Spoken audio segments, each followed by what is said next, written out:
Bismillahirrahmanirrahim. Assalamualaikum warahmatullahi wabarakatuh. Jumpa lagi di Momo Edukasi Channel pada video pembelajaran tematik kelas 5 SD semester 1, tema 1 organ gerak hewan dan manusia, subtema 3 lingkungan dan manfaatnya di pembelajaran 3. Peserta didik sekalian, di pembelajaran 3 kali ini kita masih disuguhkan dengan teks percakapan antara Lani dan ayahnya di Pulau Madura. Lani sangat kagum dengan potensi alam yang ada di wilayah Madura. Mulai bahan tambang, hasil hutan, sampai dengan hasil pertanian dan hasil lautnya. Semua itu bisa dimanfaatkan dengan sebaik-baiknya untuk meningkatkan taraf kehidupan masyarakatnya. Pulau Madura masuk dalam Provinsi Jawa Timur.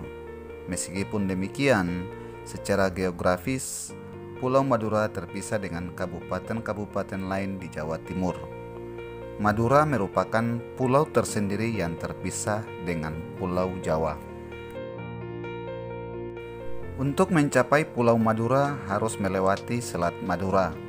Namun, sekarang ini berkat kemajuan pembangunan nasional, telah dibangun jembatan Suramadu yang melintasi Selat Madura dan menghubungkan Surabaya dengan Madura. Dengan demikian, untuk mencapai Pulau Madura bisa melalui perjalanan darat. Kondisi Pulau Madura yang terpisah dengan Pulau Jawa tersebut merupakan contoh kecil kondisi geografis Indonesia pada umumnya. Indonesia merupakan negara maritim dan kepulauan terbesar di dunia. Hampir 2/3 wilayahnya merupakan lautan. Antara pulau satu dengan pulau lain disatukan oleh laut. Meskipun demikian, bukanlah menjadi penghalang bagi setiap suku bangsa di Indonesia untuk saling berhubungan dengan suku-suku bangsa lainnya. Kondisi geografis Indonesia sebagai negara maritim dan kepulauan menyimpan potensi yang sangat besar dalam berbagai bidang seperti di bidang ekonomi, sosial, budaya, dan transportasi. Potensi-potensi tersebut dapat menjadi modal yang penting dalam pembangunan nasional guna mewujudkan kesejahteraan. Wilayah Indonesia yang berupa kepulauan antara pulau satu dengan yang lainnya disatukan oleh laut, mengakibatkan bervariasinya potensi yang dimiliki oleh bangsa Indonesia. Masing-masing pulau memiliki karakteristik masing-masing, mulai dari kondisi alam maupun kondisi sosial budayanya. Variasi dan karakteristik potensi tersebut terlihat dari lengkap dan beragamnya bentang alam dan hasil alamnya, beragamnya suku bangsa yang mengakibatkan beragam pula adat istiadat dan budayanya, serta beragamnya agama, golongan, dan kelompok masyarakatnya. Keberagaman yang disebabkan adanya perbedaan antara pulau satu dengan pulau yang lainnya ini tidaklah menjadi pemecah dan perenggang, namun justru menjadi pemersatu karena antara yang satu dengan yang lain bisa saling melengkapi. Pengaruh kondisi geografis Indonesia sebagai negara maritim terhadap kehidupan ekonomi masyarakat. Kondisi geografis sebagai negara maritim dan kepulauan membawa banyak keuntungan bagi bangsa Indonesia. Wilayah laut Indonesia yang sangat luas telah diakui secara internasional sebagai negara maritim yang ditetapkan dalam UNCLOS pada tahun 1982. Hal ini berarti bangsa Indonesia diberi kewenangan untuk memanfaatkan potensi sumber daya laut. Cakupan wilayah yang sangat besar dan luas, tentu saja Laut Indonesia mengandung keanekaragaman sumber daya alam laut yang sangat potensial, baik hayati maupun non-hayati. Sumber daya alam laut tersebut antara lain ikan, terumbu karang dengan kekayaan biologi yang bernilai ekonomi tinggi, wisata bahari, sumber energi minyak dan gas bumi, bahan mineral, dan juga media transportasi antar pulau. Semua potensi alam tersebut tersedia dalam jumlah yang besar dan tersebar di seluruh wilayah Indonesia. Besarnya peluang ekonomi dari pemanfaatan potensi sumber daya laut yang sedemikian besar ini tentunya dapat memberikan kontribusi bagi kehidupan ekonomi masyarakat Indonesia, hingga pada akhirnya juga akan memberikan kontribusi bagi kesejahteraan bangsa. Kelompok masyarakat yang bisa merasakan langsung potensi kekayaan sumber daya kelautan ini adalah masyarakat yang berada di pesisir. Banyak jenis pekerjaan yang bisa diusahakan untuk menunjang kehidupan ekonominya. Jenis-jenis usaha atau pekerjaan yang berkaitan dengan pemanfaatan sumber daya alam laut di Indonesia. Yang pertama adalah nelayan, yang kedua pertambangan minyak lepas pantai, 3. Jasa pelayaran, 4. Petambak ikan dan udang, 5. Petani garam, 6. Petani rumput laut, 7. Petani budidaya kerang mutiara laut, 8. Pengupul teripang, 9. Pengrajin kayu yang memanfaatkan pohon bakau, 10. Berbagai sektor usaha wisata, pegawai hotel, warung makan, toko cenderamata, penyewaan perahu dan alat-alat permainan air, penjual tiket, pemandu wisata alam bawah laut, dan lain-lain. Pengaruh kondisi geografis Indonesia sebagai negara maritim terhadap kehidupan sosial masyarakat. Sebagai negara maritim dan kepulauan yang berada di antara benua Australia dan Asia, membawa pengaruh terhadap kehidupan sosial budaya bangsa Indonesia. Hal ini bisa menjadi karena dengan posisi tersebut menyebabkan Indonesia menjadi jalur perdagangan dunia. Mau tidak mau, banyak pedagang dan berbagai negara di seluruh belahan bumi ini akan melewati dan mampir ke Indonesia. Pedagang-pedagang dari berbagai negara tersebut tentunya memiliki latar belakang yang berbeda antara satu dengan yang lainnya. Para pedagang yang mampir dan ada sebagian yang menetap di Indonesia turut membawa adat budaya dari negara asalnya. Lambat laun, adat budaya yang dibawa tersebut akan berbaur, bercampur, bahkan melebur dengan adat budaya asli Indonesia.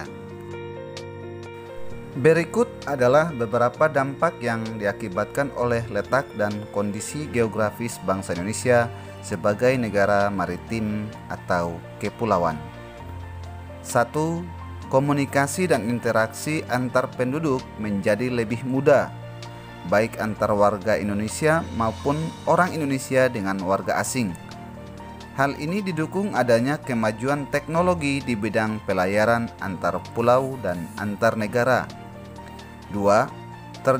Terjadinya pembauran, percampuran atau peleburan nilai-nilai antar pulau dan antar negara. 3. Munculnya perkampungan-perkampungan etnis tertentu seperti Pecinaan dan Kampung Arab. 4. Terjadinya perubahan perilaku masyarakat karena pengaruh masuknya pola dan nilai perilaku dari pulau, daerah maupun negara lain.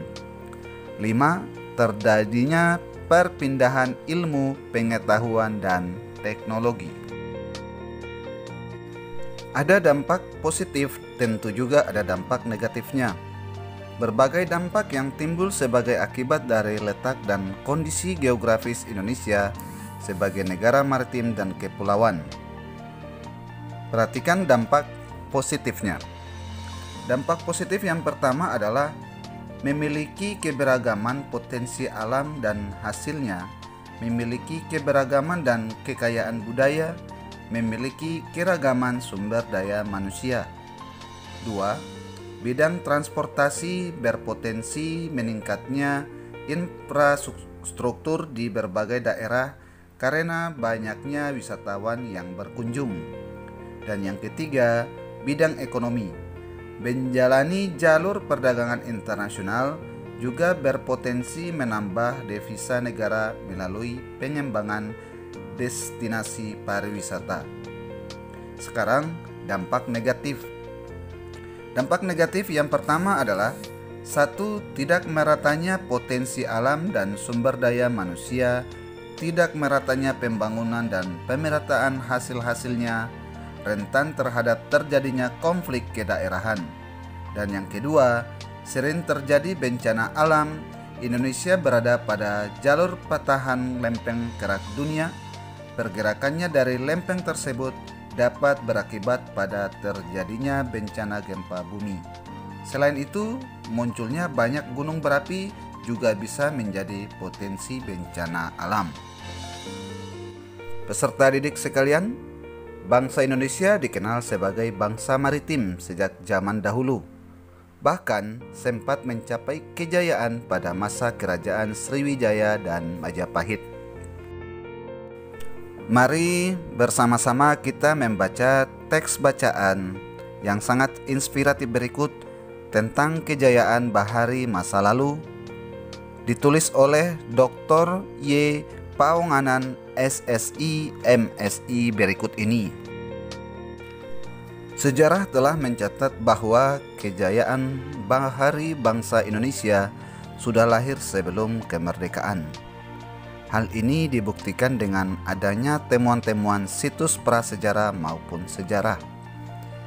Penemuan situs prasejarah di gua-gua Pulau Muna, Seram, dan Arguni yang dipenuhi oleh lukisan-lukisan perahu layar menggambarkan bahwa nenek moyang bangsa Indonesia merupakan bangsa pelaut. Selain itu, ditemukan kesamaan benda-benda sejarah suku aborigin di Australia dengan benda-benda sejarah yang ditemukan di Pulau Jawa. Penemuan ini menggambarkan bahwa nenek moyang bangsa kita telah melakukan hubungan dengan bangsa lain yang tentunya menggunakan kapal-kapal layar. Kerajaan Sriwijaya bahkan memiliki armada laut yang besar dan kuat. Armada laut Sriwijaya mampu menguasai jalur perdagangan laut dan memungut cukai atas penggunaan laut. Pengaruh Sriwijaya meliputi Asia Tenggara. Hal ini dibuktikan dengan catatan sejarah bahwa terdapat hubungan erat dengan Kerajaan Champa yang terletak di antara Kamboja dan Laos. Kerajaan Mataram kuno Jawa Tengah mampu membangun Candi Borobudur. Pada candi tersebut terdapat relief berupa gambar perahu layar dengan tiang-tiang layar yang kukuh dan menggunakan layar segi empat yang lebar. Kerajaan Singosari di bawah kepemimpinan Raja Kertanegara pun juga memiliki armada kapal dagang yang mampu mengadakan hubungan-hubungan dagang lintas laut. Bahkan, perkembangan kerajaan Singosari dianggap sebagai ancaman bagi kerajaan Tiongkok dengan rajanya Kubilai Khan. Raja Kubilai Khan mengirim armada perangnya dan mendarat di Pulau Jawa. Pada masa itulah Raden Wijaya mendirikan Kerajaan Majapahit. Kerajaan Majapahit kemudian berkembang menjadi kerajaan maritim yang besar. Kerajaan Majapahit memiliki pengaruh dan kekuasaan yang luas meliputi wilayah Nusantara. Dengan kekuatan armada lautnya dan didukung oleh kemampuan perang Patih Gajah Mada, wilayah kerajaan Majapahit kian luas. Dengan bukti-bukti sejarah inilah tidak bisa dielakkan bahwa kerajaan bahari bangsa Indonesia telah ada sejak zaman dahulu. Namun dalam perjalanannya, kejayaan bahari ini mulai mengalami keredupan seiring terjadinya penjajahan Belanda dengan praktik kebaharian kolonialnya. Pada masa kolonial Belanda, masyarakat Indonesia dibatasi berhubungan dengan laut. Misalnya larangan berdagang selain dengan pihak Belanda, padahal sebelumnya telah muncul beberapa kerajaan bahari Nusantara. Hal ini mengakibatkan budaya bahari Indonesia memasuki masa suramnya. Pada masa kolonial Belanda juga terjadi pengikisan semangat bahari bangsa Indonesia, dikarenakan pemerintahan kolonial lebih mementingkan bidang agraris untuk kepentingan mereka dibandingkan dengan bidang kemaritiman. Pemerintahan kolonial yang menggenjot bidang agraris dengan tujuan untuk memenuhi kepentingan dagang rempah-rempah mereka dengan negara-negara di Eropa. Keberagaman yang disebabkan adanya perbedaan antara pulau satu dengan pulau lainnya tidaklah menjadi pemecah dan perenggang, namun justru menjadi pemersatu karena antara yang satu dengan yang lain bisa saling melengkapi. Hal ini sesuai dengan semangat persatuan dan kesatuan seperti pencerminan nilai-nilai Pancasila, khususnya Sila Persatuan Indonesia. Selain itu juga mencerminkan nilai-nilai yang terkandung sila keadilan sosial bagi seluruh rakyat Indonesia. Tahukah kamu, meskipun terdiri atas 5 sila, namun Pancasila itu merupakan satu kesatuan yang utuh.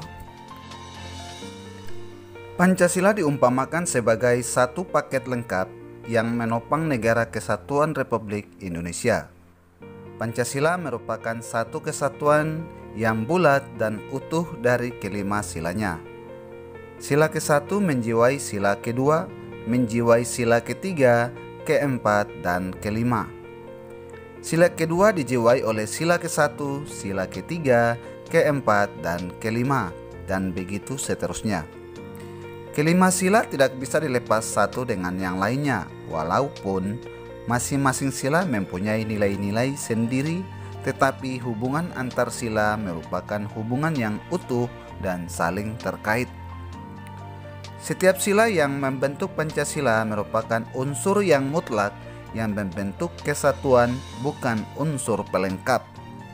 Artinya, satu sila menjiwai dan dijiwai oleh sila-sila yang lain.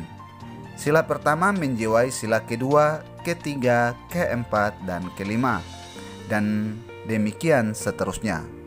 Misalnya, meskipun sila ketuhanan yang Maha Esa merupakan sila yang berkaitan dengan Tuhan, tetapi tidak berarti sila-sila yang lain hanya sebagai pelengkap saja.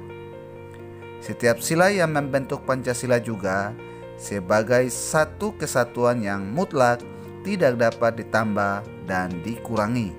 Oleh karena itu, Pancasila tidak dapat diubah menjadi Trisila atau Ekasila. Pancasila menjadi pandangan hidup bangsa Indonesia. Maka dari itu, perilaku dan sikap masyarakatnya haruslah mencerminkan nilai-nilai luhur Pancasila. Salah satu contoh pengambilan keputusan yang sesuai dengan nilai-nilai Pancasila adalah pelaksanaan musyawarah untuk mencapai mufakat. Mufakat adalah kebulatan pendapat atau suara dari peserta rapat. Lalu bagaimanakah jika mufakat atau kebulatan pendapat atau suara tidak tercapai? Jika terjadi demikian, maka akan dilakukan voting atau pemungutan suara, dan menentukan suara yang terbanyak adalah sebagai keputusan bersama. Contoh proses pemungutan suara adalah pemilu, baik pemilihan presiden, anggota DPR, dan DPD maupun pemilihan kepala daerah atau pilkada. Dengan mempelajari letak geografis dan kondisi geografis Indonesia sebagai negara maritim, kita makin bangga dan bersyukur menjadi warga negara Indonesia. Namun juga perlu diingat bahwa dengan kondisi tersebut akan banyak terjadi penyerapan, pertukaran, peleburan, percampuran, dan pembauran nilai dan budaya dari daerah atau negara lain. Oleh karena itu, kita harus pandai-pandai memilih dan memilah nilai dan budaya dari daerah atau negara lain. Demikian video pembelajaran tematik singkat yang dapat saya sampaikan. Kurang dan lebihnya saya mohon maaf. Jumpa lagi di video pembelajaran selanjutnya di Momo Edukasi Channel. Jangan lupa like, share, komen, dan subscribe. Wassalamualaikum warahmatullahi wabarakatuh.